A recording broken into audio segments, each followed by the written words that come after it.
আপনারা জানেন যে দিয়াবাড়িতে আজকে দুপুরে একটি যুদ্ধ বিমান এবং একটি যুদ্ধ বিমান যেটি বলে প্রশিক্ষণ বিমান বলে বলা হচ্ছে, সেই প্রশিক্ষণ বিমানটি উড্ডয়নের কিছুক্ষণ পরেই এখানে বিধ্বস্ত হয়ে পড়ে।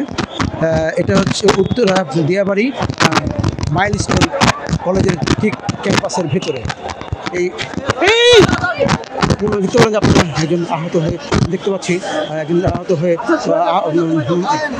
কাজ ডিউটি করতে গিয়ে একজন স্বেচ্ছাসেবক আহত হয়ে পড়ে গেলেন গরমের কারণে তাকে গরম সহ্য করতে না পারে সে পড়ে গেল। দেখতে আমার সামনেই পড়ে গেল, সেটা আমি আপনাদেরকে দেখালাম। তার সেবা শুশ্রূষা চলছে। যে আসলে যে বিমান যে বিধ্বস্ত হয়েছে সেই বিমান বিধ্বস্ত ঠিক মাইলস্টোন কলেজ ক্যাম্পাসের ভিতরে রয়েছে। এই সময় ক্লাস এবং যা পরীক্ষা এবং যা ছিল সব তখন শেষ হয়েছে এবং অভিভাবকরাও তারা ক্যাম্পাসের বাইরে অবস্থান করছিল।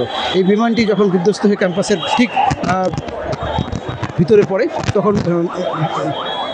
দাউ দাউ করে ঘুম ধরে যায় এবং বিধ্বস্ত হয়ে যায়। এবং এই ঘটনায় অনেক শিক্ষার্থী, অনেক অভিভাবক এবং স্থানীয়রা যারা এখানে ছিল তারা গুরুতর আহত হয়। আমরা দেখতে পাচ্ছি সেই আহতদেরকে স্থানীয় লোকজন, বিমান বাহিনী, পুলিশ বাহিনী এবং সেনাবাহিনী সহ সমস্ত বাংলাদেশের সমস্ত বাহিনী তারা এসে এই